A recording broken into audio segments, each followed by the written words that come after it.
Agatha Christie. Today we're going to talk about her style, techniques. We're going to read her own words in order to understand what made her works immortal.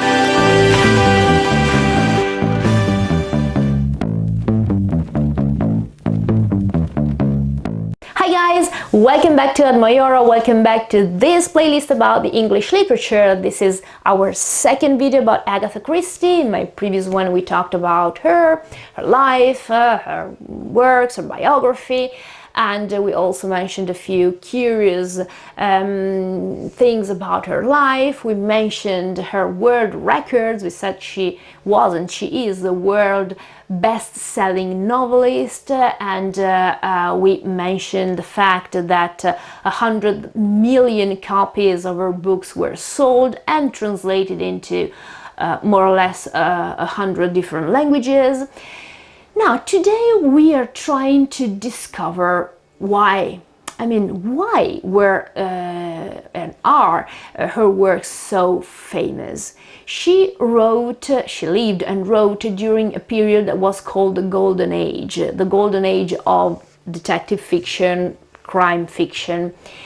And she was the queen of crime. What made her so special, so famous?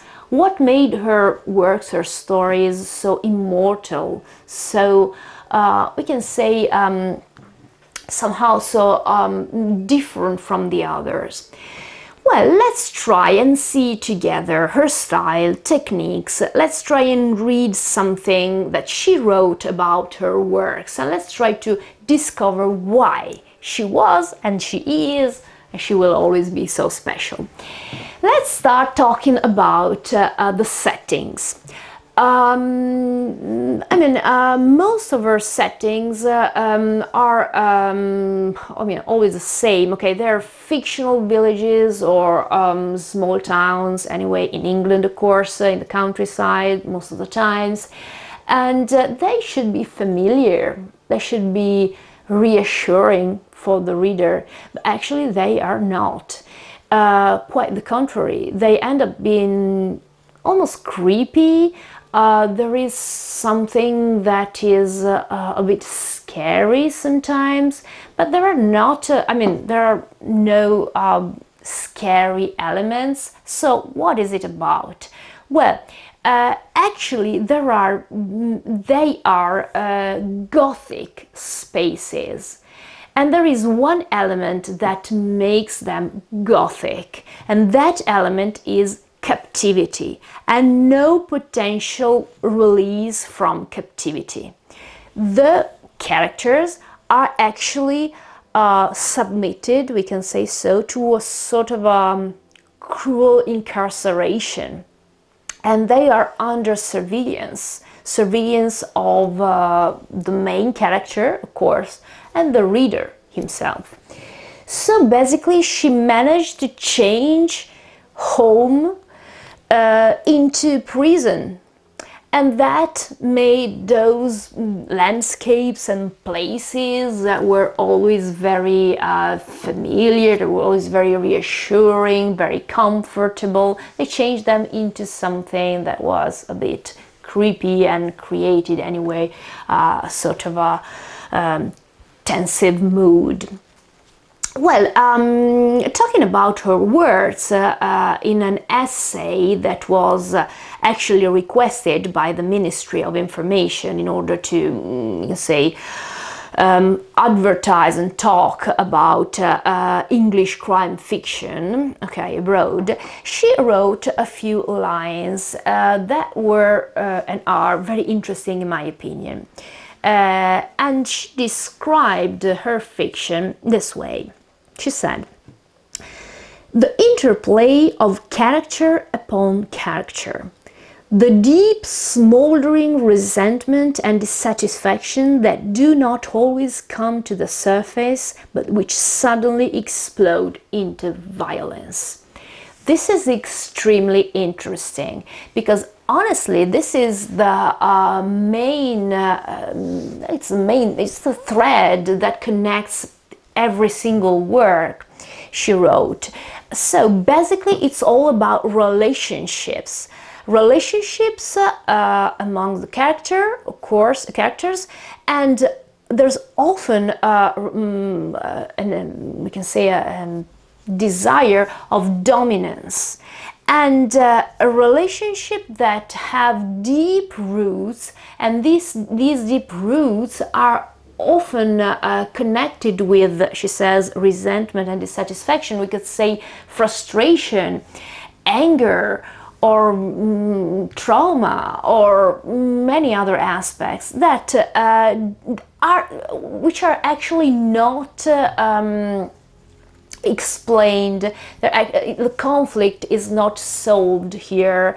These conflicts don't come to the surface, and so they are basically under the surface, and they they finally explode into something terrible, like I don't know, a murder or something. Okay, and a heinous act of violence.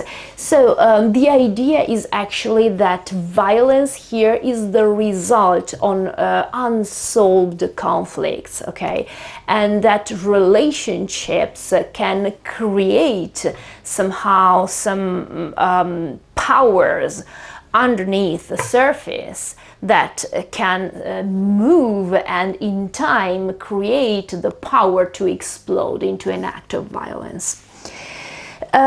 She changed somehow the tradition of crime fiction, and this is connected to what I said before. Yes, this is the golden age of crime fiction, of detective fiction, but the characteristics of that crime fiction were always the same, and she shatters those characteristics, those stereotypes.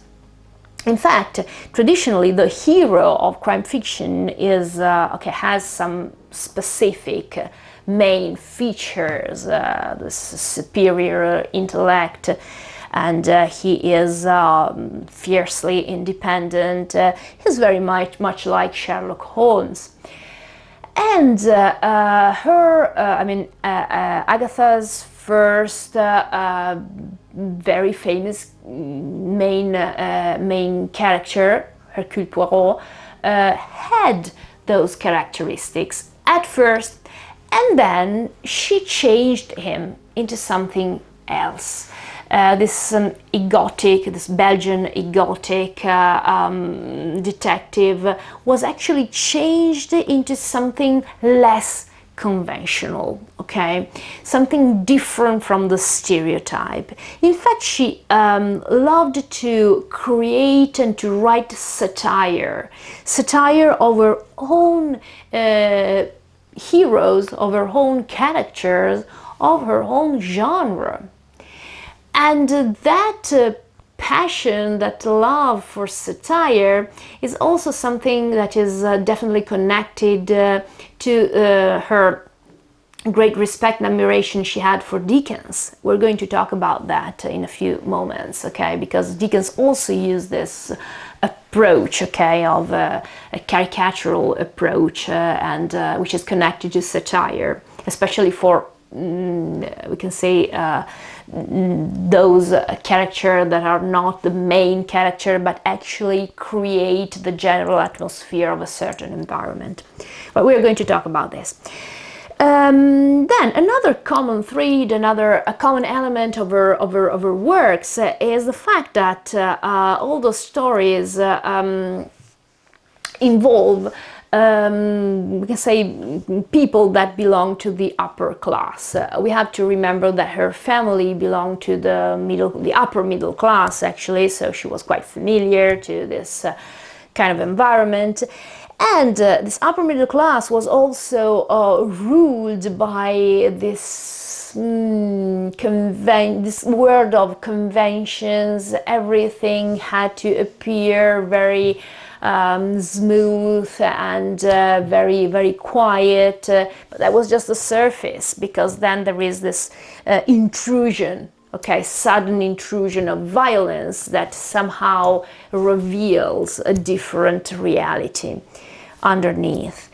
There are obviously a lot of different clues, and there's a full access, okay, for the reader to all the clues, and any character can be guilty, we know that. And then there is this final revelation. But what is a bit different from many other novels of this genre is that the focus point, the attention here, the focus is not on the how, the modus operandi, okay, the MO, but it is on who and why. So the reason, obviously, okay, the person that committed the crime, obviously, and especially the reason why, okay, which is much more important, okay, rather than the way he or she did it. While there are other stories, okay, belonging to this genre, where the how, okay, so the way the crime was committed is the most important thing. So this is a completely different focus. Part of the critic pointed out a possible weakness of her works, and she also answered, and she replied to this. They said that her characters lack of, we can say, psychological depth. I'm talking about the characters, not the stories, okay? Because the stories imply a very important psychological element, because obviously they're all about relationships.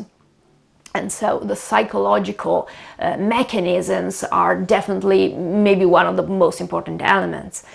But we're talking about the single characters now.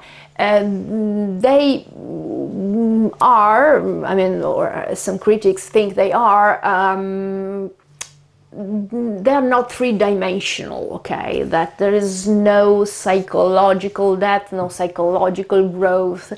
And she answered that she preferred to write caricatures of people that she had met. And she also said someone maybe that I can casually meet at the, I don't know, train station or somewhere else. I can imagine the world behind them. I can exaggerate some characteristic, and I prefer writing about them rather than talking about people I know well. Because she believed that the only way to explore humanity and the depth of humanity, and so the fact of talking about three-dimensional character, psychological depth, is only possible if you know that reality, okay? And so you should actually talk about someone that you actually know in real life, and she doesn't want to do that. She prefers a caricatural character, and probably this is also because of her admiration for Dickens, as we said before. Dickens had this, I mean, he, especially as far as his flat characters are concerned, he created these caricatures, and that was part of the irony that also, that was part, okay, of his novels. And she absolutely borrowed somehow that style and that sort of irony. Now, another aspect which is quite interesting is morality. Of course, we are talking about terrible crimes, murders, and I mean, people who kill other people. So what about morality here? Well, her belief was that the depth of iniquity, of human iniquity, is in everyone. And the only difference, but the very important difference, is that someone can actually act, okay, following this, this sort of a negative instinct. In the work Under the Sun, there's a young character that says, I could have done it. Talking about the murder, of course. He wasn't guilty, but he said, I could have done it. Because I had the reason, and probably I had that feeling within me. Poirot answers, but you didn't. And that made all the difference in the world. Okay, between those two things, so feeling something negative, having a reason or having an instinct, and actually acting, okay, and actually committing a crime, between those two things, there is a whole world of difference, okay? So she doesn't, this is also why any character in her stories, in her novels, can be guilty, because the seed of guilt, the seed of evil, the seed of iniquity exists in every human being. So the exception, obviously, the negative exception, is the murderer that actually follows that instinct and acts. Okay, so the what we have to condemn is the final act, not the fact that something is within everyone, something negative is within everyone.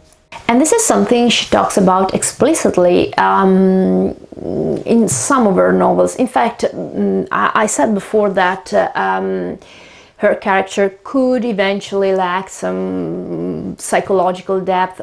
Right, but there are exceptions, of course, especially after 1940s, where her novels were a bit different, and there is some deep analysis of the characters' thoughts and feelings, and especially their thoughts and opinions about evil. Because evil, in Agatha's opinion, when evil touches someone, it creates some negative feelings like, I don't know, self-doubt or even faults somehow. The murderer is the only one that doesn't behave differently in the presence of evil. And this is something she talks about explicitly in Death Comes in the End. So basically the idea is that evil is something that changes people. The presence of evil is something that creates negative feelings, that makes people doubt about themselves. It's something that can emphasize some negative aspects of anyone. But the only one who doesn't change in the presence of evil is the very one person who is able to commit a crime, and so to act in an evil way. Okay, so this is a bit of an analysis about that. Now let's talk a bit about her style. We mentioned her rhythm before. We said that she uses dialogue a lot in my previous video. She uses dialogue a lot, she uses descriptions. They're not long descriptions, most of the time they're quick descriptions that help the reader understand more, feeling more involved, but at the same time the reader is not, we can say the pace is not made slower, okay? It is quite a steady pace. Agatha cleverly paced material. She could give the right rhythm to every part, paragraph, section, chapter, and so the reader could move through stories at a steady or a slow pace, depending on what she wanted to create, okay, suspense or drama, and dialogue helped a lot. It helped letting the reader and inviting the reader into the story.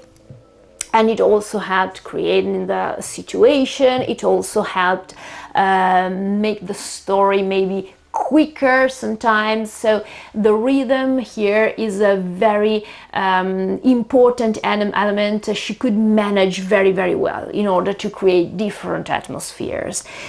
As far as the language is concerned, the language she used was quite easy, a very simple, plain language, especially because, as I said before, dialogue, quick descriptions, so obviously it was also a very simple language. And it was necessary in order to make the stories more available for the reader, because the stories were extremely complex and deceptive, and so it's not extremely easy for the reader to navigate those stories. Obviously, the fact that they are told in a very simple, plain language makes it easier for the reader to approach the stories, to follow those stories, and they're full of details and traps, and so it's absolutely important to have an easy access to those stories. The fact that those stories are so complex and so deceptive and so and they're absolute. I mean, she wrote, as I said before, she was so prolific, so she wrote a lot of them.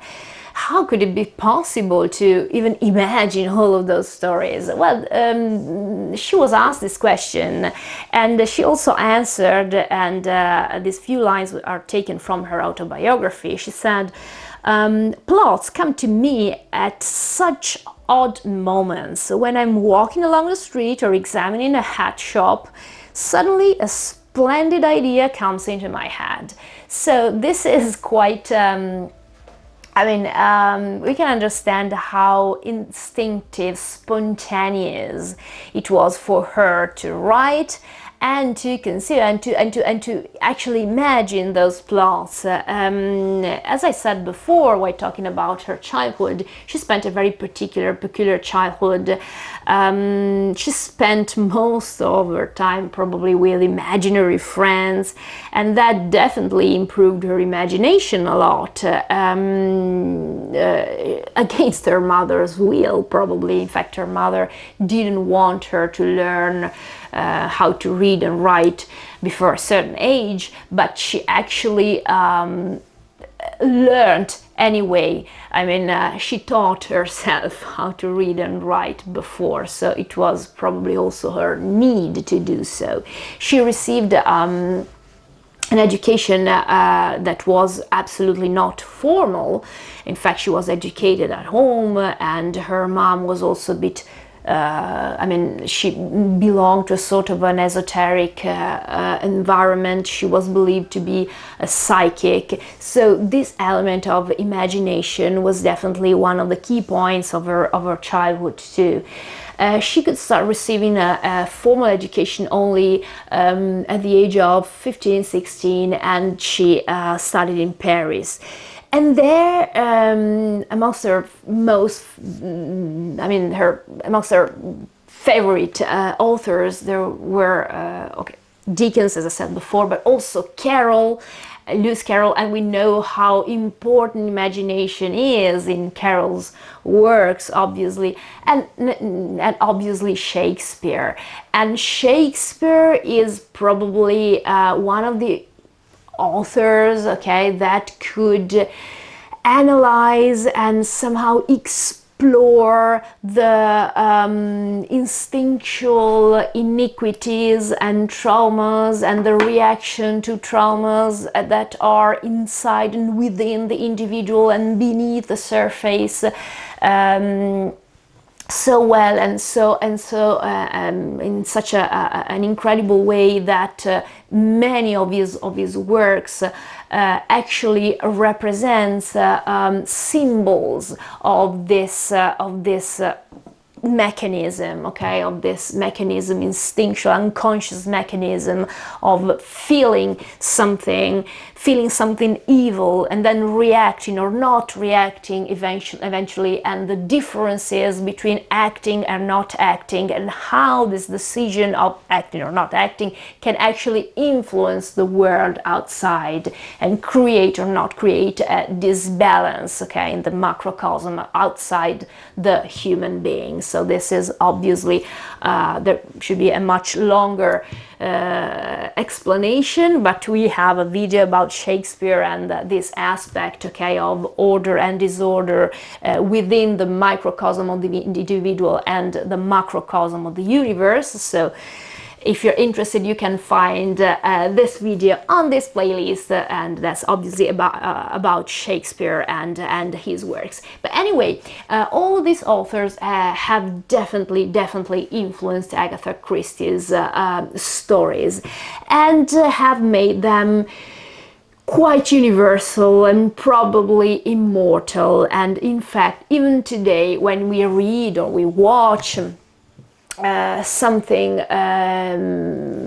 written or inspired by her works, we are still so involved, and the reason why we are so involved is probably also the fact that those pulsions, those instincts, those mechanisms, those human faults are definitely quite archetypical, okay, so they are probably bound to live forever, okay.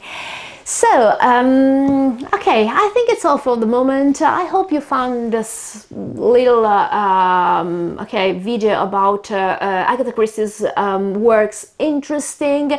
Remember, there is a previous one when I talk specifically about her life and everything connected with her biography. Please subscribe to the channel if you haven't yet, and hit the bell to get the notifications, not just about literature, but language, English language, German language. We got a lot of different playlists, and every playlist is a course. Okay, so I hope to see you again very soon. Thank you so very much for following, and take care.